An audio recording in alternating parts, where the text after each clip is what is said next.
Some of my speech today will be a little bit controversial. Beginning for me was 1972. It was the time of the brutal Vietnam War and the slaughtering of civilians there and the denaturing of the countryside. And I thought it was a time for reflection, myself being in New Zealand, what we call the green country, and I witnessed a similar denaturing of the countryside. We had 3 million people and 60 million sheep. And I wondered if this was really the right way forward for humanity and for Mother Nature in that respect. And here we are going into war and slaughtering our neighbours for the sake of world peace. Here we are denaturing the countryside for cultivating animals for human consumption. And third, our focus is on animal food consumption. And I wondered if we are at the top of the biological pyramid and with the best digestive system, should we be devoting so much attention to the cultivation of animals for human consumption?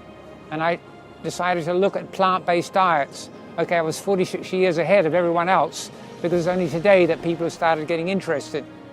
And I thought I'd look at that and then look at organic agriculture. So that was the time of that war and the time of defoliation of a country. And I thought this is a time for me to look at organic agriculture and to look at plant-based foods.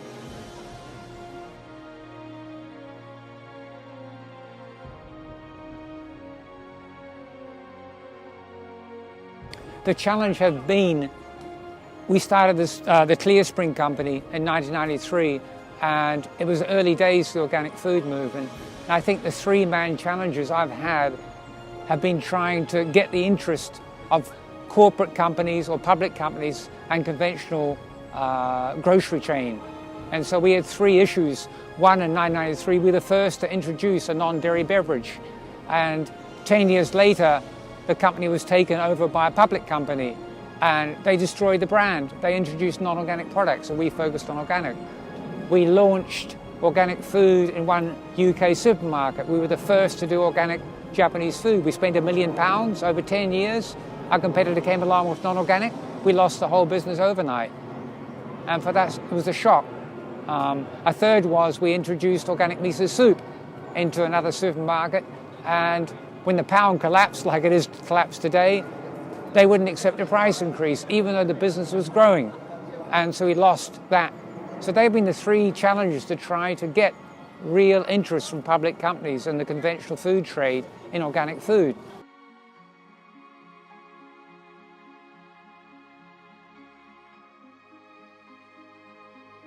The breakthroughs for me, I think the big one was probably when the Japanese government chose me in 2007 with 4 other Japanese people, including Nobu from Nobu Restaurant, for commitment to Japanese food worldwide. And I was the only one who was focused on organic food because I'd spent so many years in Japan converting farmers and food producers to organic. I think the second thing was one other UK supermarket came to us and said, look, we want your products, but under our brand. And I said, no. And they said, what do you mean? You're privileged to be with us. I said, you'll be privileged to be with us. And they said no. And 2 years later, they surrendered. And now they sell our organic food throughout their chain. I think the third thing was 2012, my eldest daughter decided to join the company. So I thought, well, at least the company can keep running as a family independent business. We don't have to sell out to a corporate because then the passion might be lost. So now 3 of our children are in the company, which is wonderful for Clearspring, wonderful for the old man as well, and the third generation, the first grandchild's coming shortly. So that is a real breakthrough to think that this company, Clearspring, 25 years, I hope to think it going for another 25 years with the same passion to 2043.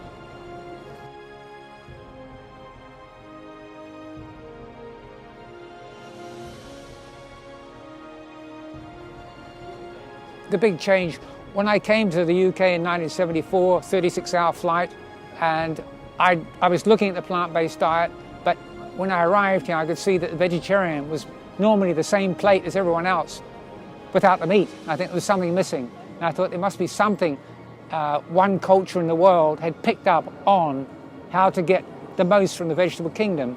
And one friend said to me, try this bowl of miso soup. And I tasted that, and I said, well, that can replace the meat gravy I'm used to.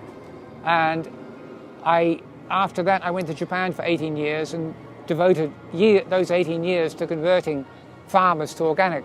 And I think there's one thing that could be done on a daily basis or regularly, is if people would consider having 15 grams of miso on a daily basis or regularly, because the most incorrectly use of the soybean worldwide is for animal feed, and during the animal feed it's destroying so much of the agriculture of the US and the Amazon.